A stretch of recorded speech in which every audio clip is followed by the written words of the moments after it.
tal, familia? ¿Cómo estáis? Bienvenidos un día más a este vuestro canal de podcast favorito sobre el mundo del cine y de las series de ficción. En el vídeo del día de hoy tengo que daros una noticia bastante triste, y es que ha fallecido el mangaka Akira Toriyama, el creador de Dragon Ball, entre otras obras. Bueno, más concretamente falleció el pasado día 1, hace una semana, 1 de marzo de 2024, por un hematoma subdural agudo, que no sé exactamente qué es lo que es, pero bueno, el caso es que falleció a los 68 años y ya le han enterrado. La ceremonia tuvo lugar de forma muy íntima con sus seres queridos y su familia, así que, bueno, pues en fin, ya lo único que queda es despedirse.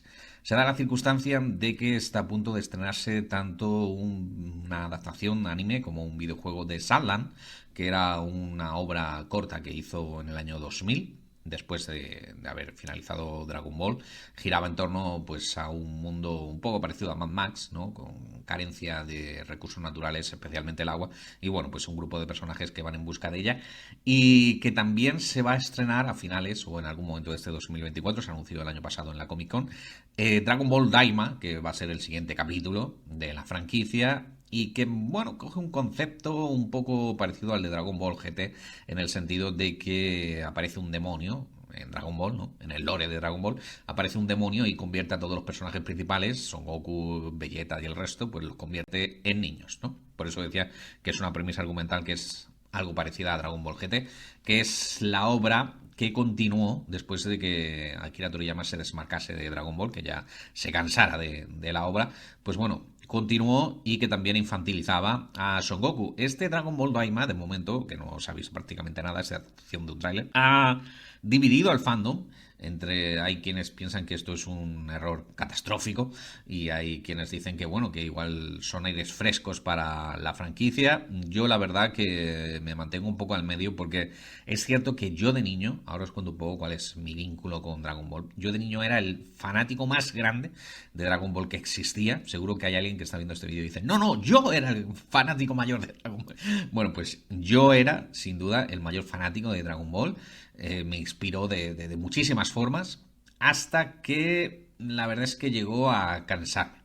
Me cansó, no porque pensara que era una mala idea la saga de Majin Buu, al contrario, realmente me llegó de nuevo a conectar, pero en ese momento todavía no estaba el anime, solamente se podía comprar, ¿no? en la edición de Planeta de Agostini, y era bastante caro por aquel entonces, y ya yo había empezado a comprar otro tipo de cómics, ¿no? El cómic americano, más concretamente, me había vuelto a reenganchar. Mi primer acercamiento a los cómics habían sido con los cómics norteamericanos de DC y de Marvel, y me había vuelto a reenganchar a ellos, y claro, por el mismo precio que un episodio, un cómic de Dragon Ball, pues te contaba muy poco del desarrollo de la trama, pues en cambio, por ese precio, pues te podías comprar un cómic donde, vamos, el disfrute era mucho mayor, ¿no? En comparación al tiempo que tardabas en leértelo. Entonces, pues bueno, ya me había desenganchado de ello.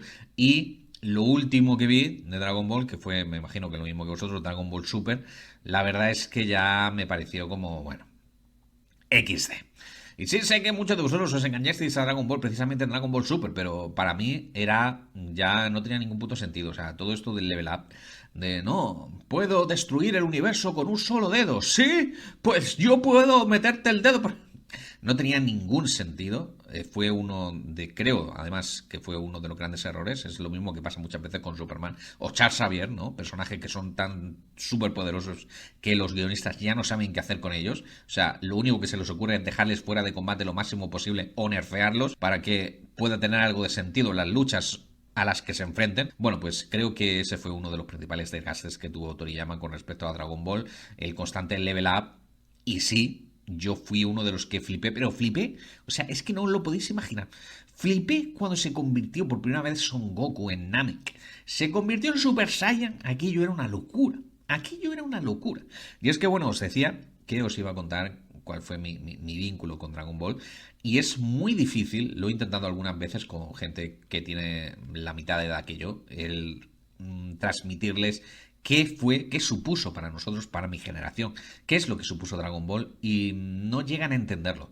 O sea, os estoy hablando de una época en la que prácticamente existían dos canales, las cadenas privadas acababan de nacer aquí en España y lo más parecido, lo que más se consumía eran las televisiones autonómicas, que bueno, pues cada autonomía pues tenía eso, no todas, ¿no? Pero existía la televisión galega, la televisión catalana y donde yo vivía se veía la televisión valenciana. Y entonces de repente empiezan a emitir una serie que se llamaba Dragon Ball y que era bestial, bestial, porque además se iba serializando, nosotros estábamos acostumbrados a lo más parecido que existía por aquel entonces, eran los dibujos animados de Hanna-Barbera, ¿sabéis? Y cosas parecidas, tipo los Looney Tunes, cosas así, similares, quizás, yo que sé, He-Man, no sé, series así del estilo, pero algo parecido a Dragon Ball, o sea, nada absolutamente que ver. Una serie que efectivamente era hiper mega violenta para la época, ¿vale? Que también aparecían de repente chicas desnudas. Yo creo que las primeras tetas que vi en mi vida fueron las de Bulma.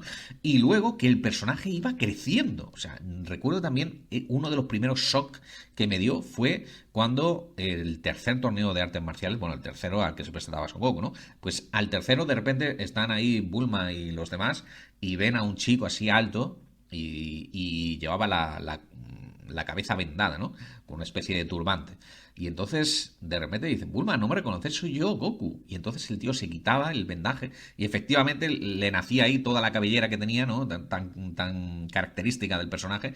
Y decíamos, Dios, pero ha crecido, ha crecido. Y no solamente eso, sino que en ese torneo de artes marciales aparece también otro personaje que ya habíamos visto de niña, pero que ya estaba mayor, que era Chichi.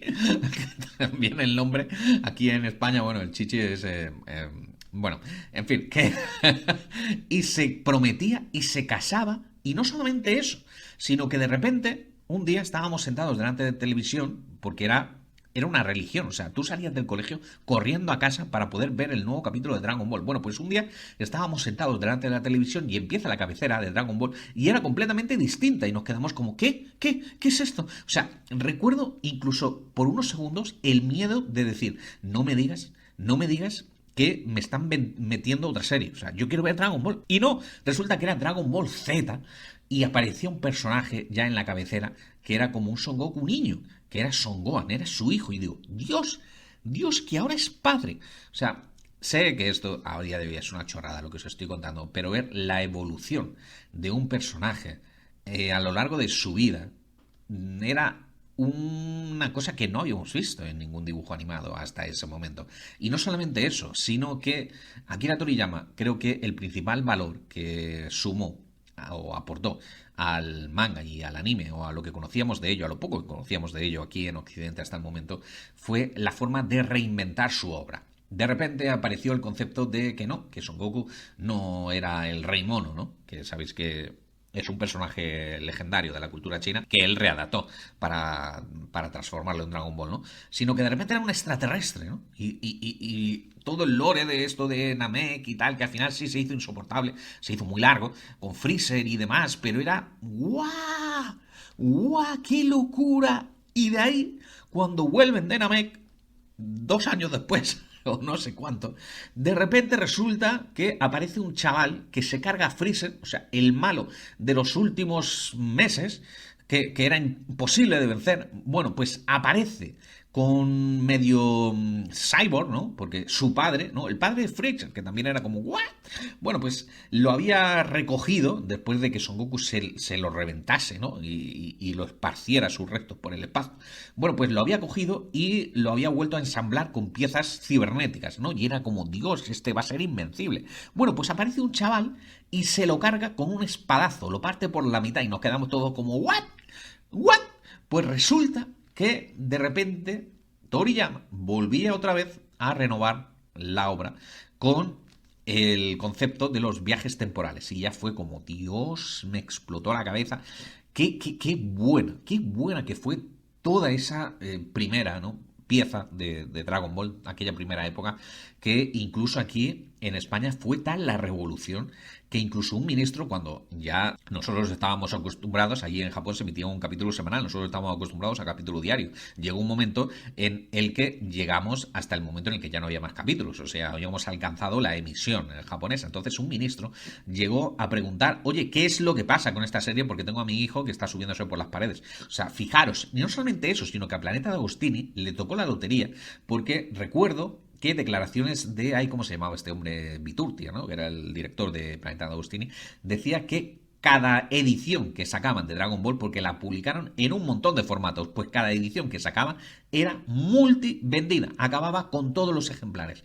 Era la gallina de los huevos de oro y bueno, hasta el día de hoy. De hecho, Toriyama, después de hacer Dragon Ball, antes ya había hecho Doctor Slump, que Doctor Slump es una serie hiper mega reivindicable, es súper, súper divertida. Después de eso, se dedicó a vivir de las rentas, ¿no? Hizo algunas series cortas, como la mencionada Sunland, o hizo Coward, que era una serie que me compré, que era simplemente un tomito, pero el resto, pues, vivió de hacer diseño de videojuegos y de participar en las películas y ovas que también siguieron haciendo, infinitos, después de la finalización de Dragon Ball, pero él de lo que vivió más, pues fue de eso, de las rentas, del recuerdo y sobre todo del cariño de sus fans, que vamos a estar pues en el día de hoy, que hemos sabido la noticia a pesar de que sucedió la semana pasada, pues bastante tristes, pero bueno, ley de vida.